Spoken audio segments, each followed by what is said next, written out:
वृंदावन, जहाँ पूरी दुनिया कृष्ण भगवान की भक्ति के रंग में रमी हुई है और इसी भक्ति के रंग को और करीब से महसूस करने के लिए आज मैं यहाँ पहुँचा हूँ वृंदावन।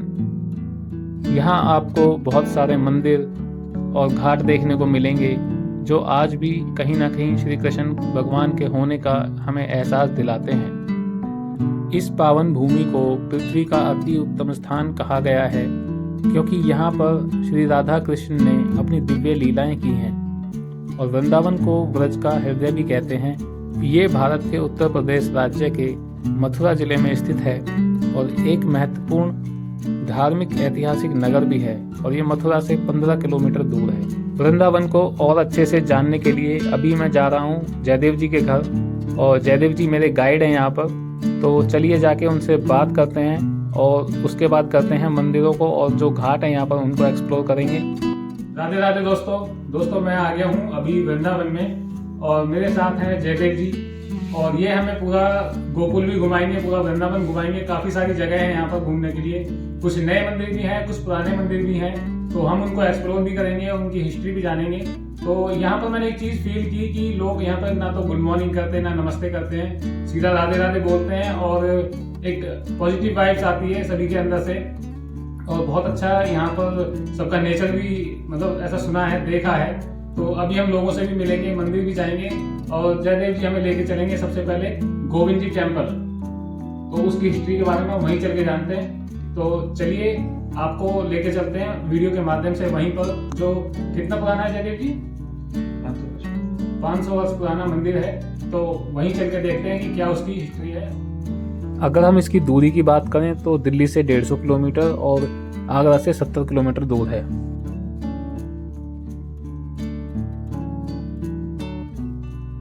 तो ये है गोविंद देव टेम्पल जो आप सामने देख रहे हैं और ये 500 साल पुराना है।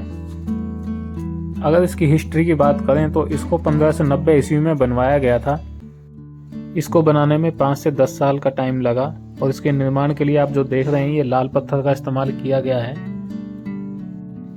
उस समय इसको बनाने में लगभग 1 करोड़ रुपए का खर्चा आया था। जैसा कि आपने थंबनेल में देखा कि उसकी जो 4 मंजिलें थी तोड़ दी गई थी और इसके पीछे की जो हिस्ट्री है वो हम जयदेव जी से जानेंगे अभी। लेकिन उससे पहले मैं आपको बता दूं कि औरंगजेब द्वारा तोड़े जाने के बाद यह काफ़ी टाइम तक वीरान पड़ा रहा और कहते हैं कि इसमें भूतों का निवास हो गया था और लेकिन इन भूतों द्वारा कभी किसी का नुकसान हुआ नहीं और इसको बनाने के लिए कहते हैं कि उनका भी योगदान है, नहीं तो 5 से 10 साल के बीच में इतना अच्छा बनाना मुमकिन नहीं है। इसकी जो बनावट आप देख सकते हैं, जो डिज़ाइन है वो बहुत ही अच्छे हैं। दोस्तों मैं अभी हूँ वृंदावन में और ये गोविंद जी का जो मंदिर है इसके बारे में जानने के लिए मेरे साथ हैं जयदेव जी, तो इनसे जानते हैं इस मंदिर के हिस्ट्री के बारे में, तो ये बताएंगे हमें। तो आप सर हमें बताइए कि इसकी हिस्ट्री क्या है। देखिए ये मंदिर जो है ये जयपुर के राजा मानसिंह जी ने बनाया था। तो मानसिंह जी ने यहाँ पे गोविंद देव जी की जो प्रतिमा थी अभी वो फिलहाल में जयपुर में स्थित है, क्योंकि औरंगजेब ने आगरा से जब देखा इसकी सबसे ऊपर चोटी पर एक दिया जलता था जिसमें कि 40 किलो रोज घी लगा के उसमें दिए को जलाते थे। जब उसने औरंगजेब ने आगरा से देखा कि यह जो है ये रोशनी कहाँ से आ रही है, तो उसके अनुसार ने बताया कि यह जो रोशनी है वो वृंदावन में स्थित गोविंद देव जी मंदिर की है, उसकी चोटी जो है। उन्होंने कहा हिंदू का इतना बड़ा मंदिर, इतनी बड़ी तो हमारी मस्जिद भी कोई नहीं है। उन्होंने कहा जाओ तोड़ दो मंदिर, तो उन्होंने यह 4 मंजिला ऊपर तोड़ दिया। 7 मंजिला मंदिर है, इसमें हम 3 मंजिला देख सकते हैं, 4 मंजिला ऊपर से तोड़ दिया और बाकी वो यारी तोड़ रहा था। तो जिससे उसको दिल्ली में उसको न्यूज़ मिल गई कि आपके वहाँ पे महल में कुछ आग लग गई है और फिर वो छोड़ छाड़ के यहाँ से सीधा भाग गया। तो जैसा मंदिर था ऐसे अवशेष जैसे रह गया। तो फिर अभी फिलहाल ये मतलब ये बचा हुआ कुछ ऐसा, ये बचा हुआ कुछ अवशेष ऐसा है जो आपने अभी देखा अंदर से। और जो प्राचीन जो विग्रह जो गोविंद देव जी के जो प्राचीन विग्रह थे वो यहाँ से जयपुर में शिफ्ट किए गए थे। और भी वृंदावन में उन्होंने पूरे भारत में 6000 मंदिरों को तोड़ा था, जिसमें से मुख्य मंदिर ये है जो गोविंद देव जी का मंदिर, और जिसमें जितनी भी प्रतिमाएं थी गोविंद देव, मदन मोहन, गोपीनाथ, ये 3 मुख्य प्रतिमाएं यहाँ से जयपुर में शिफ्ट करी गई थी। यहाँ से जयपुर ले गए थे उनके मुसलमानों के पैसे। और ये मंदिर जो गोविंद देव जी मंदिर की प्रतिमा जो है वो श्री रूप गोस्वामी चैतन्य महाप्रभु जी के पार्षद थे। रूप गोस्वामी जी चैतन्य महाप्रभु जी की आज्ञा से ही वो वृंदावन में आए, उन्होंने ही यह गोविंद देव जी की प्रतिमा का उद्धार किया। उनको स्वप्न में कृष्ण जी ने आज्ञा दी कि इस स्थान पर जाओ, इस स्थान पर एक गाय जो है प्रतिदिन आके दूध की धार बहाती है। तब वो लोकल ब्रजवासियों को लेकर आए, उन्होंने वो पीछे मंदिर की जो मुख्य गर्भ में देखा, उसके नीचे ही उन्होंने खुदवाया, वहाँ से उनको गोविंद देव जी की प्रतिमा प्राप्त हुई। जो गोविंद देव जी की प्रतिमा आज हम वहाँ पर हैं। और जो हम सुनते हैं मीराबाई भी जब वृंदावन आई थी, तो मीराबाई का जो एक मुख्य कीर्तन जो है, आली मोहे लागे वृंदावन नी को, उसको बोलते हैं ना, घर घर तुलसी ठाकुर सेवा दर्शन गोविंद जी को। तो मीन्स घर घर तुलसी, मीराबाई जी ने यहाँ वृंदावन में स्वयं देखा कि हर घर में तुलसी जी है और हर व्यक्ति यहाँ गोविंद देव जी का दर्शन करने आता है। तो यह गोविंद देव जी मंदिर है और अभी हम आगे स्टार्ट। तो दोस्तों, जैसा कि आपने सुना कि बिल्कुल ही एक अलग कहानी है इस टेम्पल की, क्योंकि 40 से 50 किलो देसी घी डेली यूज़ करना और उसकी एक मतलब जोत जलाना और इतनी दूर से दिखाई देना, मतलब कितनी अनोखी चीज़ लगती है। लेकिन उस टाइम में ऐसा रहा होगा।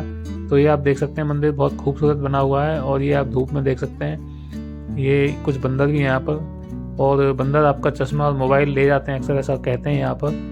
तो अगर आप जाते हैं तो थोड़ा ध्यान रखिएगा। दोस्तों, काफ़ी अच्छी लगी इस टेम्पल की मतलब जो स्टोरी है। तो अभी हम यहाँ से निकलते हैं और आगे चलते हैं निधिवन में। तो निधिवन में देखेंगे कि वहाँ की क्या स्टोरी है। दोस्तों, गोविंद टेम्पल से अगर आप निधिवन जाते हैं तो आपको ई रिक्शा लेने की कोई ज़रूरत नहीं है, क्योंकि वॉकिंग डिस्टेंस है और आप 5-7 मिनट में ही वहाँ पर पहुँच जाएंगे, बिल्कुल पास में है। तो फिर से मैं आपको एक चीज़ बता दूं, क्योंकि यहाँ पर बंदर बहुत ज़्यादा हैं, तो आपको अपने चश्मे और मोबाइल का ध्यान रखना होगा। अगर बाई चांस वो आपका चश्मा या मोबाइल ले जाते हैं तो आप उसको फ्रूटी दे करके वापस ले सकते हैं। वो ऐसा कर देते हैं कई बारी, जब उनका मूड हो तो आप अपने बैग में एक फ्रूटी रख सकते हैं। निधिवन के मंदिर से पहले आपको ये लोकल मार्केट यहाँ दिख जाएगी और यहाँ से आप परचेजिंग कर सकते हैं। निधिवन का जो मंदिर है वो भी यहाँ पर बहुत फेमस है, और उसकी जो वजह है वो ये है कि बताया जाता है कि रात में श्री कृष्ण गोपियों के साथ रासलीला करते हैं और शाम की आरती के बाद मंदिर को बंद कर दिया जाता है और यहाँ कोई भी नहीं रुकता। एंट्री करते ही आपको ये जूते के लिए जगह मिल जाएगी। यहाँ पर ये 2 रुपये लेते हैं एक जोड़ी का, तो लेकिन यहाँ जूते सेफ हैं। और यहाँ पर आपको ये 5 जगह देखने को मिलेंगी, जो सामने आप ये बोर्ड पर देख रहे हैं। जूते रखने के बाद आपको एक और एंट्री गेट दिखाई देगा, जो ये है। और यहाँ से आप देख सकते हैं कुछ एरिया को ऐसे कवर किया गया है ताकि बंदर अंदर ना आ सकें, लेकिन फिर भी कहीं कहीं पर स्पेस है जहाँ से बंदर आ जाते हैं। और ये देख सकते हैं आप, ये जो पेड़ मैक्सिमम पेड़ यहाँ पर तुलसी के मिलेंगे और काफ़ी बड़े बड़े हैं, और कोई भी पेड़ यहाँ पर सीधा नहीं मिलेगा।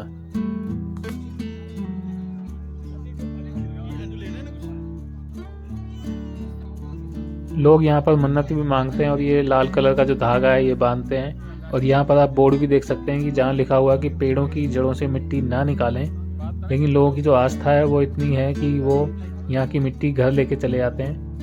तो अभी मैं खड़ा हूँ निधिवन में और मेरे चारों तरफ देख रहे हैं आप, ये पूरी जगह जो है कवर कर दी गई है बंदरों की वजह से। और इसकी ज़्यादा हिस्ट्री जानने के लिए मेरे साथ है जयदीप जी। तो जयदीप जी से हम बात करेंगे अभी, ये बताएंगे हमें कि निधिवन की जो एक हिस्ट्री है वो क्या है और लोग यहाँ क्यों आते हैं। और आज भी रात्रि के समय 8 बजे के बाद इस स्थान पर कोई भी बंदर मनुष्य कोई भी यहाँ पे नहीं रुकता है, वो यहाँ से सब चले जाते हैं। और प्रतिदिन मॉर्निंग में जब मंगल आरती के समय यहाँ पर उनके दर्शन होते हैं, जो आप मंदिर में दर्शन कर सकते हैं। पान चढ़ा हुआ, लड्डू फूटा हुआ, जल जो है बिखरा हुआ, और शयन जो है वो पुष्पों की शैया जो है वो सेज बिखरी हुई। तो ये आज भी प्रमाण देते हैं कि राधा कृष्ण जी जो है प्रतिदिन इस स्थान पर आते हैं। यहाँ स्वामी हरिदास जी जिन्होंने बांके बिहारी जी को प्रकट किया, वो कटिया स्थान में रहते थे यहाँ वृंदावन में, और प्रतिदिन यहाँ कर संगीत ठाकुर जी को संगीत सुनाते थे। उनकी मधुर संगीत ध्वनि सुनकर ही श्री बांके बिहारी जी यहाँ से प्रकट हुए स्वामी हरिदास जी के नाम से। और उनके ही 2 शिष्य थे, तानसेन और बैजू बावरा, जो संगीत में बहुत माहिर थे। तो यहीं आके उनसे संगीत की शिक्षा लेते थे स्वामी हरिदास जी से, क्योंकि स्वामी हरिदास जी के संगीत में पारंगत, मतलब सब उनको सारी संगीत की नॉलेज थी। और यहाँ जो हम देखते हैं कि अब यहाँ पे वृक्ष आप देख रहे हैं, सब ये झुके हुए वृक्ष क्यों हैं? क्योंकि ये एक लीला है, क्योंकि यह सारी जो वृक्ष हैं यहाँ सब गोपियाँ हैं। रात्रि के समय हम देखते हैं सारे वृक्ष जो है सब सखियाँ बन जाती हैं, और सारी सखियाँ राधा कृष्ण की सेवा में जैसे नियुक्त रहती हैं। तो इसलिए ये सारे वृक्ष जो आप कहीं और भी देखेंगे, सब जगह वृक्ष जो है खड़े रहते हैं। पर यहाँ निधिवन में जितने भी वृक्ष हैं वो सब झुके हुए हैं। किस लिए झुके हैं? कि राधा कृष्ण की सेवा के लिए तत्पर रहते हैं, हमेशा झुक के कि हम विनम्र रह के कि हम भगवान की सेवा के लिए हम हमेशा रेडी हैं। और ये वृक्ष कोई साधारण वृक्ष नहीं है, इसलिए यह स्वयं गोपियाँ हैं, सब सखियाँ हैं। जिन लोगों की जो इच्छाएं होती है, मनोकामना होती है, वो इस वृक्ष पे आके अपना धागा जो है या कोई भी चुनरी बांधते हैं, जिससे उनकी मनोरथ पूरा हो जाता है। तो वो अगले वर्ष आकर यहाँ से वो धागे को खोल के दोबारा धागा बांध के और जो दक्षिणा दे के वो अपने मनोरथ को पूरा करती हैं। और हमने अभी ललिता कुंड जो स्थान दर्शन किया, तो रासलीला के समय उनकी सखी जो ललिता सखी हैं उनको प्यास लगी थी, तो उन्होंने कृष्ण जी से बोला कि मुझे प्यास लग रही है। तो कृष्ण जी बोले पास में यमुना नदी है, यमुना नदी में जाइए और वहाँ पे पानी पीजिए। सखियाँ बोली रात्रि का समय हम यहाँ पे कहाँ से जाएंगे यमुना नदी। तो कृष्ण जी ने अपनी बंशी से वह कुंड को खोदा, ललिता कुंड, और उन्होंने सब सखियों की प्यास बुझाई थी, इसलिए इसको कुंड का नाम है ललिता कुंड। और आगे एक स्थान है जहाँ पे रासमंडल बनाया गया छोटा सा। वैसे तो पूरा निधिवन, ये पूरा एरिया रासस्थली है वृंदावन का, पर इसको जो कवर करके रासमंडल बनाया है, वहीं पे छोटा मंदिर है। उस मंदिर में ही राधा रानी ने वंशी चोरी करी है। वंशी चोरी की एक लीला है, विदर्भ माधव वर्णन आता है कि सारी गोपियाँ कृष्ण से परेशान है, इसलिए कि उन्होंने कृष्ण तो वंशी बजा देते हैं, लेकिन वो सारी गोपियाँ कहती है कि ये जो हमारी सौत आ गई है, ये हमको वंशी बजा देता है, हमको क्या काम में मन नहीं लगता। तो उन्होंने विचारणा करा और राधा रानी से बोला कि आप वंशी को कुछ करिए। तो राधा रानी ने आकर कृष्ण की वहाँ वंशी चुरा ली। तो सारे जगत में कृष्ण वंशी बजाते दिखाई देंगे, और इस स्थान पे राधा रानी वंशी बजा रही है, इसलिए इसका नाम है वंशी चोरी राधा रानी। और उसके पास में एक मंदिर है स्वामी हरिदास जी की समाधि, क्योंकि वो यहीं पे जाके भजन करते थे, उन्होंने यहीं रहकर अपना बिहारी जी को प्रकट किया और यहीं पे जाके उनकी समाधि स्थली है। तो ये जो वर्णन है निधिवन का वर्णन हमने दिया, शयन स्थली बाकी बिहारी प्रकट स्थली निधिवन की लीला है। और किसी भक्त को प्रश्न ये भी आ सकता है, जैसे लोग प्रश्न पूछते हैं कि हम तो यहाँ पे आसपास घर हैं, तो लोग सोचते हैं कि देखा कि नहीं देखा किसी ने, क्योंकि बहुत से लोग यहाँ रात्रि में आते हैं कि हमने भगवान को देखना है, तो रात्रि में जो आके छुप जाते हैं, तो मॉर्निंग में वो क्या देखते हैं, कुछ लोग पागल हो गए, कुछ अंधे हो जाते हैं, कुछ बहरे हो जाते हैं, कुछ की मृत्यु हो जाती है। तो सही बात है ये बात सही है, क्योंकि अब इस बॉडी से, हम इस शरीर से भगवान का दर्शन नहीं कर सकते। क्यों नहीं कर सकते? हमने भजन तो किया नहीं, हम संसार में हैं, और वो आके बोले कि हमको भगवान दर्शन हो जाए, तो इतना संभव नहीं है ना। तो वो सोचते हैं कि हम भगवत दर्शन कर लेंगे एक ही रात में। तो जो लोग साधु मुनि जो है रातों का तपस्या कर रहे हैं, उनको नहीं प्राप्त होते, तो इसलिए वो आगे दर्शन है। तो इसलिए लोगों साथ साथ घर लोग पूछते हैं फिर सामने घरों को क्यों नहीं दिखता। वो उनको भी सिर्फ रात्रि के समय अगर कोई व्यक्ति आसपास के घर देख भी लेते हैं, उनको सिर्फ ऐसे अंधेरा जंगल ही दिखता है, उनको नहीं दिखता कि यहाँ कोई रात्रि हो रही होती है। और कोई अगर सच में कोई भक्त है भगवान का, तो उनकी अगर भगवानी कृपा है तो उनको कृष्ण की वंशी ध्वनि सुनाई देती है।